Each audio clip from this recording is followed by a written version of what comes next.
كان بيصور نفسه جوه الصيدلية مع ستات متجوزة وبنات من سن بنته، والأبشع من كده إنه حاول يعمل كده مع بنته نفسها. عنتيل مدينة نصر اللي صدم كل الناس والجيران، مش هتصدق اتكشف ازاي. تعالوا معانا نقول لكم القصة. دكتور صيدلي وربنا فتحها عليه، معيش مراته في التجمع الخامس ومخلف منها ولد عنده 18 سنة وبنت عندها 14 سنة. بيصلي الفجر حاضر في ميعاده ومنقب مراته وبيعمل 100 مشكلة على لبس بنته ومنع مراته من زيارتها لأهلها بحجة الدين. كل ده وهي مبسوطة جدا وشايفة انها متجوزة ملاك مش انسان. صيدلياته في اماكن زي عزبة الهجانة في الخصوص وغيرهم، كان دايما يقول لها وفين المتاجرة مع ربنا، المهم عندي اساعد الفقراء اللي مش عارفين يشتروا الادوية. ومراته طبعا كانت بتحس قد ايه جوزها ده مفيش منه في الزمان ده. وتمر الايام وفي يوم جت مراته عاوزة تشوف فيديو على النت ومفيش الا اللابتوب بتاعه، فخدته وحاولت تفتحه بس كان ليه باسورد، يعني كلمة سر، فحاولت اكتر من مرة لحد ما فتح. بس الغريبة بقى انها اتخضت من كمية الفولدرات اللي عليه، وكل ملف فيهم مكتوب باسم بنت غير التاني. فحاولت تفتحهم بس فشلت لان عليهم باسورد، وحاولت اكتر من مرة وبرضه فشلت. بس اكتشفت ان في كام فولدر فيهم مش محطوط له باسورد، يعني تقريبا جوزها نسي يحط لهم كلمة سر من كتر الفولدرات اللي عنده. وكانت الصدمة الكبيرة لما فتحتهم، شافت فيديو فيه جوزها في صيدليته بيكشف على ستات حوامل وستات متجوزين وحتى بنات صغيرة من عمر بنته وأصغر كمان لحد 7 سنين، وبيلمس أجزاء منهم بإيده بحجة إنه بيديهم الحقنة أو بيكشف عليهم. واستغل جهل وفقر الناس في المناطق اللي موجود فيها، وإنهم بيروحوا للصيدلي على إنه دكتور بشري، فكان بيخليهم يشيلوا لبسهم حتة حتة ويكشف بالسماعة، بس إيديه بتروح لأماكن تانية. وفي اللي بتتجاوب معاه والموضوع بيتطور لأحضان وبوس وغيره.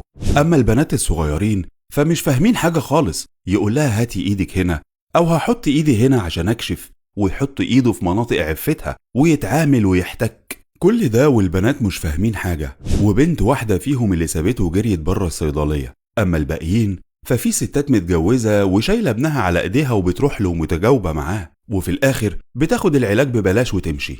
وهنا مراته فهمت ليه الصيدلية دي ما بتجيبش ربح، والموضوع طلع مش تجارة مع ربنا ولا حاجة، واتصدمت صدمة عمرها وهي تبقى صيدلانية زيه، والمفروض انهم متجوزين عن تفاهم وحب.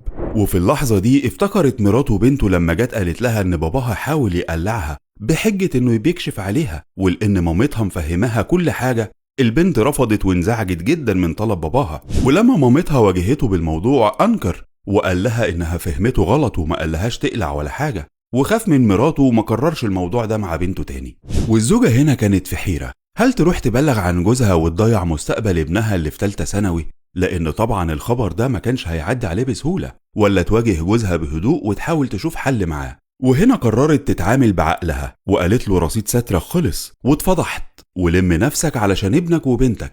بس الصدمة بقى ان الوش البريء اللي كان بيكلمها في الدين دايما وقال الله وقال الرسول ظهر على حقيقته، وقعد بكل بجاحة يقول لها اللي حصل ده بموافقة الستات دي. وكانت كل واحدة بتقول لجوزها رايحة اجيب علاج من الصيدلية وتجيلي لحد عندي.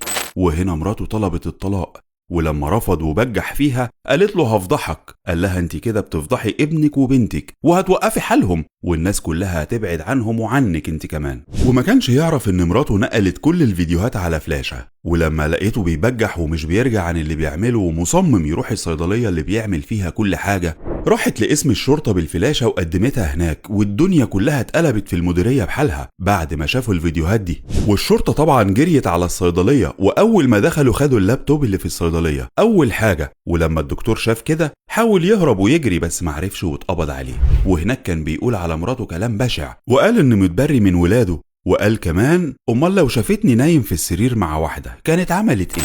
واتحكم عليه بالسجن المشدد 10 سنين. ومراته بعد نطق الحكم قالت له حسبي الله ونعم الوكيل فيك، دمرت البيت ودمرت بنتك اللي المفروض تكون قدوتها هي وابنك، منك لله. والزوجة رفعت قضية عليه تاني بأقوال بنتها، وانه استغل صلة القرابة بانه ابوها وخلاها مش آمنة في حياتها.